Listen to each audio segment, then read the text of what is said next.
Can this cargo bike get all my stuff from Costco home? Now, this is the KBO Ranger. It is a cargo bike. It's got loads and loads of space.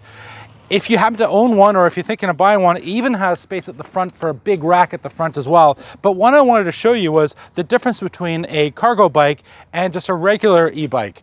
This happens to be a KBO as well. It's a KBO Breeze. It does have a rack at the back, which is kind of nice.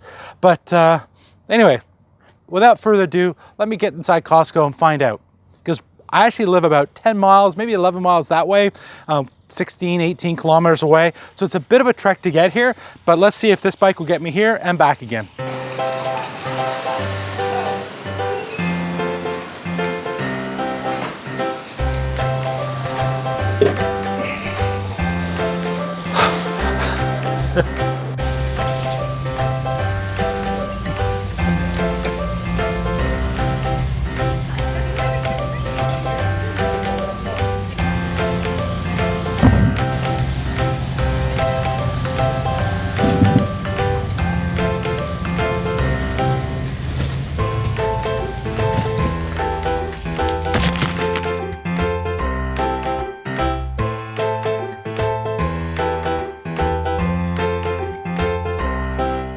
So I got out of Costco. I always seem to spend more money at Costco than I think I'm gonna actually spend. Does that happen to you guys? Put that down in the comments down below if that happens to you as well. I did get my free samples though. I got some really good gummy bears, little chocolate stuff. Sorry, Michael. Michael stayed out here getting some drone shots, which is probably awesome. I'm gonna now loaded it all up. It was successful in loading it all up. 200 bucks worth of groceries, no problem whatsoever. If I had been using just the cruiser, I could have finagled it a little bit, but the weight distribution on this is so much better, a little bit more even. So we're gonna hit the trails. We've got about an 11-mile ride down the trails, all the way back home into Victoria from Langford. Next up.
We made it back to Victoria, yay!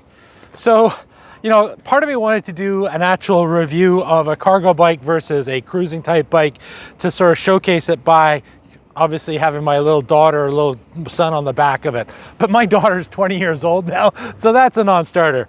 But what I can share with you is I was delighted with this. I thought just pushing it around, it felt a little unsafe if I'm honest. But then when I sat on it and started cruising, we cruised from Costco into downtown Victoria, doing it between 15 and 20 miles an hour, which is about 24 kilometers an hour to 32 kilometers an hour at the top speed. No problems whatsoever. I am delighted. Ask your questions down below.